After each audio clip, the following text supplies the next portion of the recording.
ናችሁ? መዓዛ ነኝ ከባህሊቱብ። ዛሬ በሌላ ቪዲዮ መጥቻለሁኝ። እንኳን ለቅዳሜያችን በሰላም አደረሰን። በፈረንጆችን የአዲስ ዓመት የምታከብሩ ደግሞ እንኳን ለአዲሱ ዓመት በሰላም አደረሳችሁ። አዲሱን ዓመት ደግሞ ሰላም ያድርግልን። ኮቪድ እየጨመረ ነው በጣም እና እግዚአብሔር ደግሞ ይርዳን። ሰላም ጊዜ ያድርግልን። ሀገራችንንም ሰላም ያድርግልን። ዛሬ ደግሞ ወደ እኔ ቻናል ስትመጡ አዲስ የሆናችሁ ሰብስክራይብ በማድረግ ቤተሰብ ሁኑ። ዛሬ ቅዳሜ እንደመሆኑ ደማቅ ቅዳሜ፣ አዲስ ዓመት ደግሞ እንደመሆኑ ቁርስ በደንብ በጣም ቆንጆ አድርጌ ብዙ የተለያዩ ነገሮች መስራት ነበረብኝ፣ ግን ሁል ጊዜ አይሞላም ታውቃላችሁ። አሁን ዘመኑን ያው ለመቀየር ዋዜማውን ውጭ አምሽተን ነበር። በጣም አምሽተን የመጣ ነው። ስለዚህ በቃ ባለኝ ነገር ፈጠን ያለ ነገር መስራት ነው ያለብኝ። ጠዋት ደግሞ ረፈድፈድ አድርጌ ተነሳሁኝና ብዙ መተኛት አንችልም። ለምን ሰኞ ልጆቹ አንድ ሳምንት ትምህርት ዝግ ነበራቸው። አሁን በጠዋት መነሳት ቢያንስ ይህን 2 ቀን ካለመዱ ሰኞ ጠዋት ላይ መነሳት ይቸግራቸዋል። በጣም ተኝተው ካረፈዱ ማታ ደግሞ ይመሻል አይደል? ስለዚህ እነሱን መቀስቀስ፣ ቁርስ ደግሞ ቀደም ብዬ መስራት ከነሱ በፊት ስለነበረብኝ ተነሳው። ምን እንደምሰራ ግራ ግብት ብሎኝ ቆሻሻዬን ደፋው፣ አትክልቶቼን አጣጣሁና ምን ልስራ ብዬ ሳስብ ግን ሁል ጊዜ ቤታችን ቢኖረን ጥሩ ነው ብዬ ከዚህ በፊት ራሱ ጋግሬ ያሳየኋችሁ ፒታ ብሬድ ፍሪዘሬ ውስጥ በረዶ ውስጥ ነበረኝ። ግማሹ ነጣ ያሉት የተገዙ ናቸው።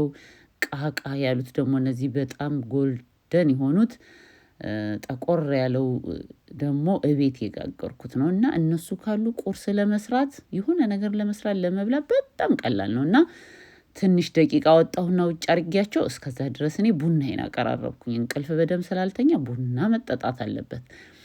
ከዛ ደግሞ ቲማቲም ሶስ ነበረኝ። የቲማቲምና ሽንኩርት የተቆላላ ሽንኩርት ነበረኝ።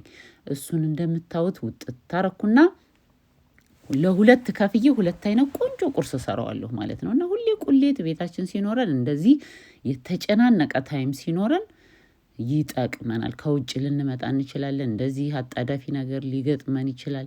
ትንሽ ሲናመን ሶሱ ላይ እዚችኛዋ ላይ መጀመሪያ እያቁላለኋት ያለችው ላይ ይችን ቁሌት ላይ ትንሽ ሲናመን አደረኩኝና እንደምታዩት ዘይት ጋር መጋገሪያ ላይ አድርጌ ቂጣዎቹን 3ቱን አድርጌ ሶሱን በደንብ አደርግበትና ሽንኩርትና ቃሪያ ይነስንሼ ከስር ደረቅ ያለ እንዲሆን አድርጌ በጣም ቆንጆ የሚወዱት ነው። እኔ ምን በፍጥነት በቃ እና ቤታችን ውስጥ ሁሉ ጊዜ እንዲህ ያለ ነገር ሲኖረን ጥሩ ነው። እቺ ፒታ ብሬዷን ጋግረን ማስቀመጥ ገዝተን ማስቀመጥ ጥሩ ነው ማለት ነው።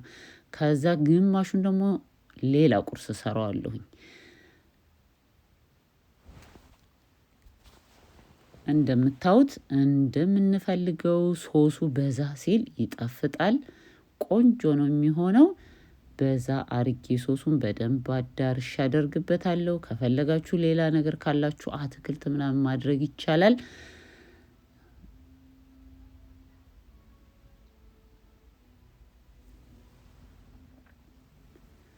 ሁል ጊዜ እንግዲህ አይሞላም እንደምታውቁት፣ ሁል ጊዜ መስራት አይቻልም።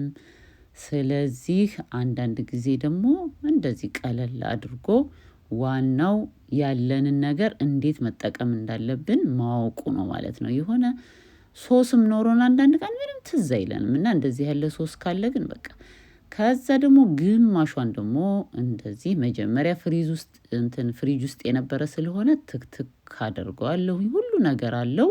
ምንም የማደርግበት ነገር የለውም።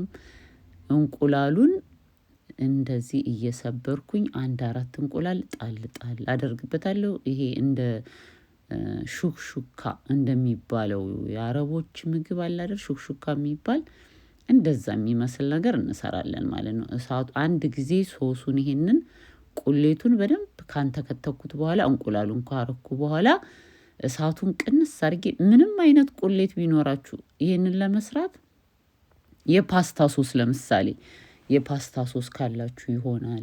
ለፍርፍር የሰራችሁት ሶስ ካለ የተረፈ ቁጭ ምናረጋት ነገር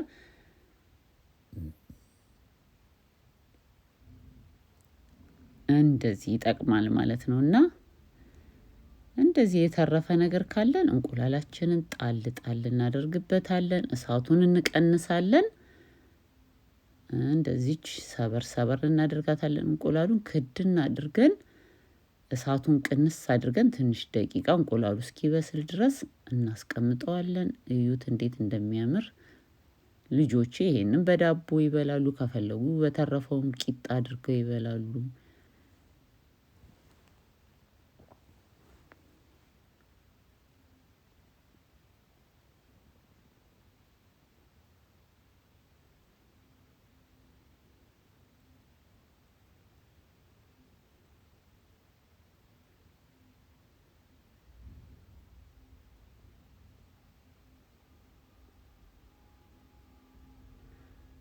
እንቁላሉን ደግሞ እስከምሰራ ድረስ ያው ኦቨን ውስጥ አስገብቸው ነበር። 10 ደቂቃ ብቻ ነው ያስገባሁት። በ220 ኦቨኑን ፋራናይት ላይ አድርጌ ከስር ደረቅ ብሎ በጣም ቆንጆ ሶሱ በቃ ትንሽ ሲናመን ደግሞ ስታረጉበት ሽታውን እንትን ያደርገዋል፣ ጣዕሙን በጣም ቆንጆ ያደርገዋል።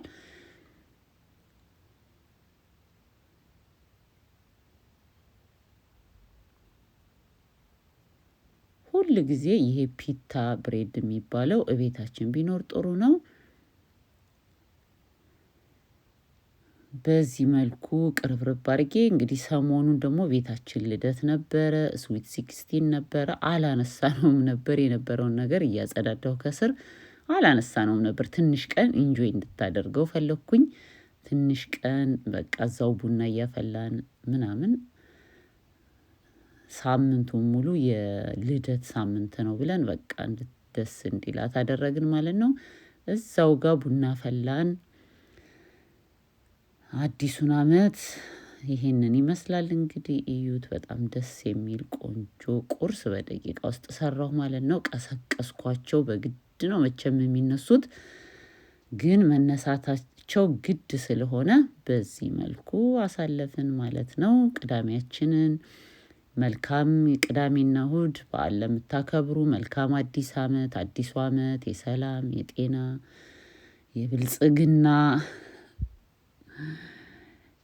የመለወጥ እቅዳችሁ ሁሉ የሚሳካበት አመት ያድርግላችሁ። ሀገራችንንም ሰላም ያድርግልን። ሰላም ዋሉ። ቻው። ቪዲዮን ደግሞ ከወደዳችሁት ላይክ ማድረግ አትርሱ። መልካም ጊዜ